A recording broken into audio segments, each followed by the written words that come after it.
Hello everyone, कैसे हैं आप लोग? सब बढ़िया है? पढ़ाई लिखाई बढ़िया से चल रहा है? ओके, सब बढ़िया से चल रहा है। तो यार आज के इस वीडियो लेक्चर में हम लोग कवर करने वाले हैं how to balance chemical equation. ठीक है, तो यार मैं टोटल 3 एग्जाम्पल डिस्कस करने वाला हूं आप लोग के सामने। वीडियो जरूर पूरा देखिएगा और पूरा देखने के बाद मैं उम्मीद करता हूं कि आपको बैलेंस करना सीख जाओगे। ठीक है, तो चलिए सबसे पहला एग्जाम्पल लेते हैं। Example first, formation of ammonia. ठीक है, अमोनिया का केमिकल फार्मूला क्या होता है? NH3। ठीक है, तो यार अमोनिया आपको पता है कि इसमें 2 टाइप के एटम प्रेजेंट होते हैं, एक नाइट्रोजन एटम, दूसरा हाइड्रोजन एटम।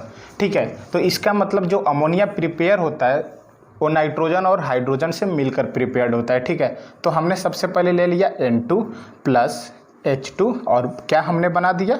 अमोनिया बना दिया। तो फ्रेंड्स अब इसको हमें चेक करना है कि यार जो गिवन केमिकल इक्वेशन है वो बैलेंस फॉर्म में है या अनबैलेंस में। तो हम काउंट करते हैं टोटल नंबर ऑफ एटम। ठीक है, तो अब बताओ इस साइड को हम लोग क्या बोलते हैं? रिएक्टेंट साइड, और इस साइड को बोलते हैं प्रोडक्ट साइड। ठीक है, तो अगर reactant side total number of nitrogen atom देखा जाए, ठीक है, total number of nitrogen atom. ठीक है, तो नाइट्रोजन एटम की टोटल संख्या रिएक्टेंट साइड में कितनी है? 2 है। प्रोडक्ट साइड में कितनी है? 1 है। ठीक है, उसके बाद total number of hydrogen atom देखा जाए, total number of hydrogen atom, तो रिएक्टेंट में कितना है? 2 है और प्रोडक्ट में कितना है? 3 है। ठीक है, तो यार यहाँ से हमें यह पता चला कि यार एटम अगर इक्वेशन बैलेंस है, एक केमिकल इक्वेशन अगर बैलेंस है तो नंबर ऑफ एटम भी क्या होना चाहिए? बराबर होना चाहिए। पर यहाँ रिएक्टेंट साइड में नाइट्रोजन एटम की संख्या 2 है पर प्रोडक्ट साइड में 1 है, तो इसका मतलब ये दोनों एटम बराबर नहीं है। उसके बाद जो हाइड्रोजन एटम है उसकी रिएक्टेंट साइड में संख्या 2 है और प्रोडक्ट साइड में संख्या 3 है, तो मतलब ये भी बराबर नहीं है। तो मैं बोल सकता हूँ कि अभी जो केमिकल इक्वेशन हमको गिवन है वो बैलेंस नहीं है, मतलब हमको बैलेंस करना है। तो यार चलिए एक अच्छा सा मेथड ढूंढते हैं कि किसी भी केमिकल इक्वेशन को हम लोग कैसे बैलेंस कर सकते हैं। ठीक है, तो सबसे पहले बड़ी बात आती है कि यार कि हमारे पास जो अनबैलेंस एटम है वो दो है। तो सबसे पहले हमें किस एटम को बैलेंस करना चाहिए? सबसे पहली प्रॉब्लम यह होती है, कभी कभी क्या होता है कि यार हम जो अपने से हमने सेलेक्ट किया उस एटम को हमने बैलेंस कर दिया, बाद में देखा तो दूसरे को जब बैलेंस कर रहे थे तो पहले गड़बड़ हो जा रहा है। तो यार इस गड़बड़ी से बचने के लिए चलिए हम आपको बेस्ट उपाय बताते हैं ना। तो सबसे पहला काम क्या होगा? स्टेप 1। देखो बाबू, स्टेप 1 आपका वो होगा कि सबसे पहले आपको अगर केमिकल इक्वेशन वर्ड्स के फॉर्म में दिया है तो सबसे पहले उसको सिंबल के फॉर्म में चेंज कर दो। ठीक है, if equation is given in word form then it must be change into symbolic form. ठीक है, ऐसा हो सकता है कि यार आपको स्कूल वाले जो टीचर हैं वो आपको वर्ड्स में दे दें और कह दें कि भाई इक्वेशन को बैलेंस करो। तो सबसे पहला काम होता है दोस्तों कि जो इक्वेशन गिवन है वर्ड्स में उसको सबसे पहले हम सिंबॉलिक फॉर्म में तो चेंज कर लें। चलिए, तो अब हमने इसको सिंबॉलिक फॉर्म में चेंज कर लिया। उसके बाद आपको क्या करना है कि इसी तरीके से लिखना है कि रिएक्टेंट साइड में total number of particular atom कितना है और प्रोडक्ट साइड में कितना है। ठीक है, तो अगर दोनों साइड नंबर ऑफ एटम बराबर नहीं होते हैं तो आप बैलेंस करोगे, अगर बराबर है तो बैलेंस करने की कोई ज़रूरत नहीं है। ठीक है, तो इस इक्वेशन में बैलेंस नहीं है। तो स्टेप 2 होगा हमारा कि सबसे पहले उस एटम को बैलेंस करते हैं जिसकी संख्या ज़्यादा हो, और रिएक्टेंट में भी आपका हो सकता है और दोस्तों प्रोडक्ट में भी हो सकता है। तो आप ज़रा ध्यान से देखो, नाइट्रोजन एटम की संख्या रिएक्टेंट साइड में है 2 और प्रोडक्ट साइड में है 1। ठीक है, और हाइड्रोजन एटम की संख्या रिएक्टेंट साइड में है 2 और प्रोडक्ट साइड में है 3। तो आप बताओ कि सबसे ज़्यादा संख्या किस एटम की है? तो मैंने बोला कि हाइड्रोजन एटम की है। ठीक है, तो इसका मतलब सबसे पहला काम क्या होगा? हम हाइड्रोजन एटम को बैलेंस करेंगे। ठीक है, तो स्टेप 2 क्या होगा? Selection of maximum number of atom. Maximum number of atom present in chemical reaction. ठीक है, तो कौन सा है? हाइड्रोजन एटम है। तो सबसे पहले बैलेंस क्या करेंगे? Balance the hydrogen atom. तो हाइड्रोजन एटम को बैलेंस करने के लिए आपको कुछ डाटा लिखना होगा। रिएक्टेंट साइड में यह है आपका हाइड्रोजन एटम, और रिएक्टेंट साइड में कितनी संख्या है? 2 है, और प्रोडक्ट साइड में कितनी संख्या है? 3 है। अब देखिए, इन दोनों की अगर संख्या हमको बराबर करना है तो मैं क्या करूंगा कि इसमें 2 से मल्टीप्लाई हमने कर दिया। ये आपको सोचना है कि कैसे बैलेंस कर सकते हो। जब आप linear equation in 2 variable solve करते हो तो उसमें एक्स वाई वैल्यू निकालने के लिए किसी या तो आप एक्स को सेम करते हो या तो वाई को सेम करते हो। ठीक उसी तरह हमको वो मेथड यहाँ अप्लाई करना है। ठीक है, तो प्रोडक्ट साइड में हमने 2 से मल्टीप्लाई कर दिया और रिएक्टेंट साइड में हमने 3 से मल्टीप्लाई किया। तो बताइए, ये भी 6 हो गया और ये भी 6 हो गया। तो अब ध्यान से देखो हमने किया क्या है। प्रोडक्ट साइड में हमने मल्टीप्लाई किया है 2 से, तो प्रोडक्ट ये है, इसमें हम मल्टीप्लाई कर देंगे 2 से, और रिएक्टेंट साइड में हाइड्रोजन एटम में हमने मल्टीप्लाई किया है 3 से, तो हम यहाँ सिंपली कर देंगे 3 से। ठीक है, अब उसके बाद हाइड्रोजन एटम तो हमने बैलेंस कर दिया। अब टर्न आता है to balance the nitrogen atom.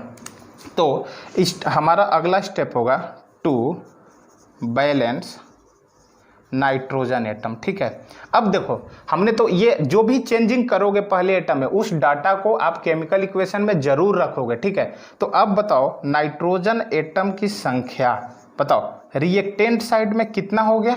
2, और प्रोडक्ट साइड में कितना हो गया? 2।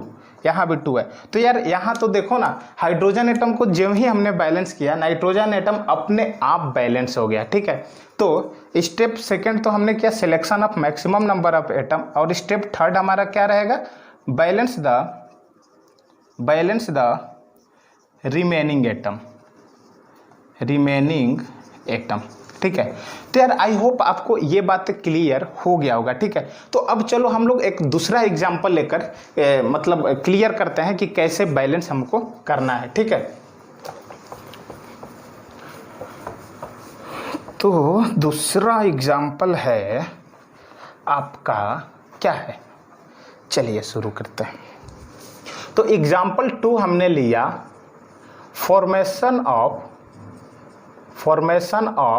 वाटर।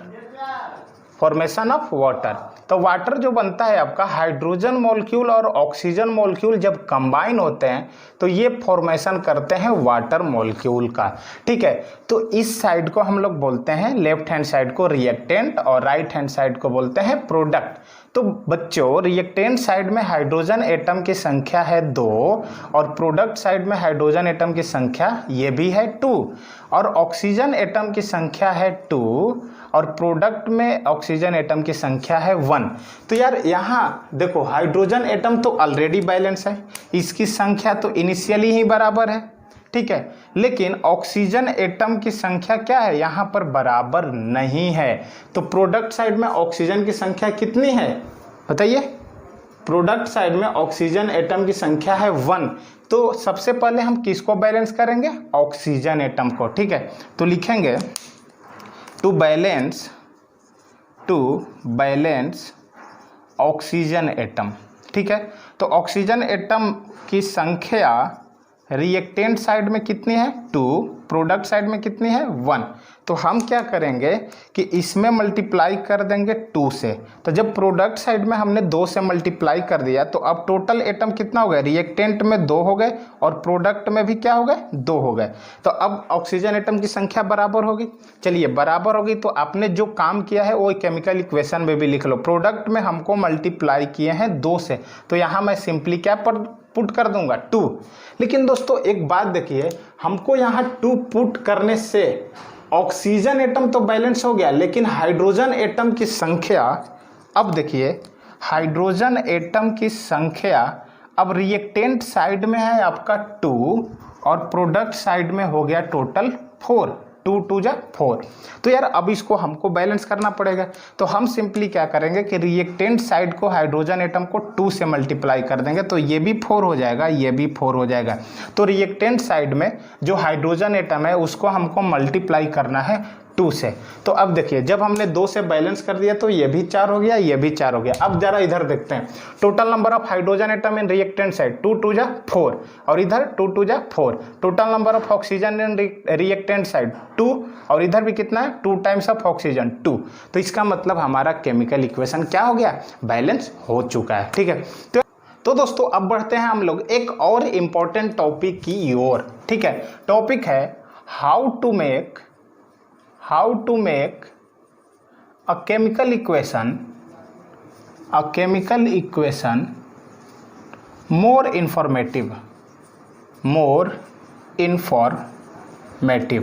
ठीक है, तो दोस्तों किसी भी केमिकल इक्वेशन को आप ज़्यादा से ज़्यादा इंफॉर्मेटिव कैसे बना सकते हो, तो चलिए डिस्कस करते हैं। तो सबसे पहला काम होगा आपका फिजिकल स्टेट को रिप्रेजेंट करना, फिजिकल स्टेट को रिप्रेजेंट करना।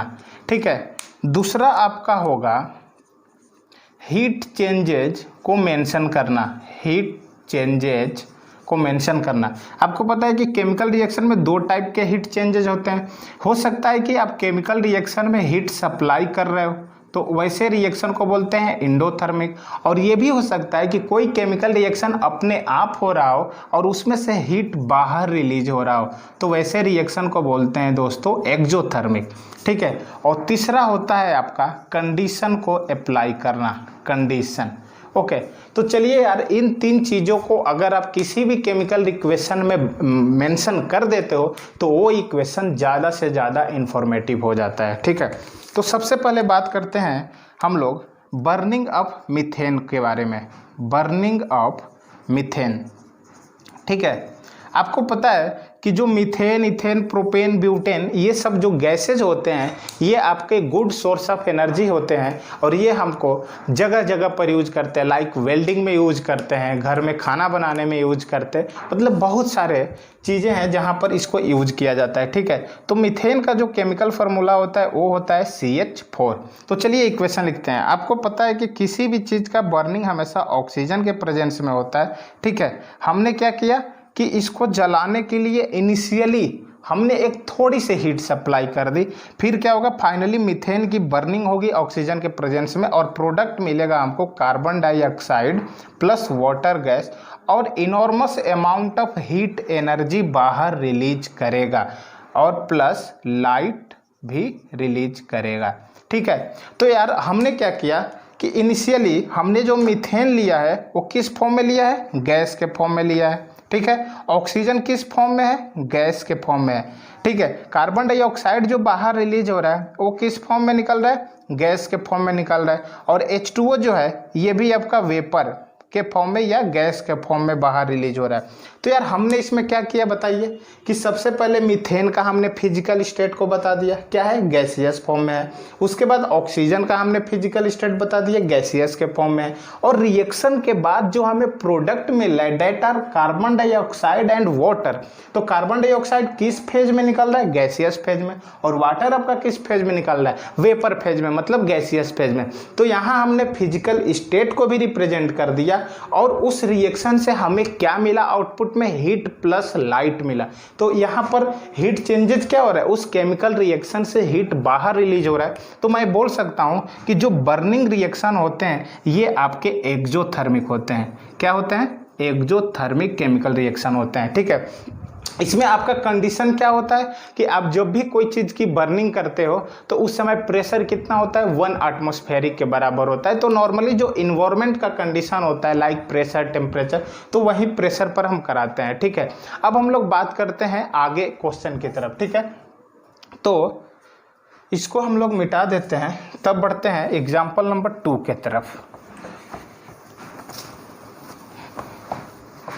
तो दोस्तों एग्जाम्पल नंबर 2 है हीटिंग ऑफ कैल्शियम कार्बोनेट। ठीक है, तो यार देखो जब कैल्शियम कार्बोनेट, इसको हम लोग लाइमस्टोन भी बोलते हैं, लाइम स्टोन। तो जब कैल्शियम कार्बोनेट को हम हीट करते हैं, हीट को सिंपली एक डेल्टा से हम लोग दिखाते हैं, हमने कैल्शियम कार्बोनेट को क्या सप्लाई किया, हीट सप्लाई किया, तो ये आपका ब्रेक हो जाता है कैल्शियम ऑक्साइड में और CO2 में। ठीक है, तो कैल्शियम कार्बोनेट जो हमने इनिशियली लिया है उसका जो फिजिकल स्टेट है वो सॉलिड फॉर्म होता है। ठीक है, और जो कैल्शियम ऑक्साइड बन रहा है ये भी आपका सॉलिड फॉर्म में बन रहा है, और जो CO2 रिलीज हो रहा है ये आपका गैस फेज में रिलीज हो रहा है। तो यहाँ पर हमने यार फिजिकल स्टेट को भी बता दिया। ठीक है, कि फिजिकल स्टेट क्या है, कैल्शियम कार्बोनेट का सॉलिड है, कैल्शियम ऑक्साइड का सॉलिड है और कार्बन डाइऑक्साइड का गैस है। ठीक है, और इसमें कंडीशन क्या है कि आपको कैल्शियम कार्बोनेट को स्प्लिट करने के लिए, डिकम्पोज करने के लिए आपको कंटिन्यूअसली हीट को सप्लाई करना है। ठीक है, तो ये हमारा हो गया कंडीशन। तो यार दोस्तों इस तरीके से हमारा जो कोई भी केमिकल इक्वेशन होता है वो ज़्यादा से ज़्यादा इंफॉर्मेटिव हो जाता है। ठीक है, तो आई होप यार आपको ये वीडियो काफ़ी अच्छा लगा होगा। अब हम लोग मिलेंगे नेक्स्ट वीडियो में। नेक्स्ट वीडियो में हम लोग डिस्कस करने वाले हैं टाइप ऑफ केमिकल रिएक्शंस के बारे में।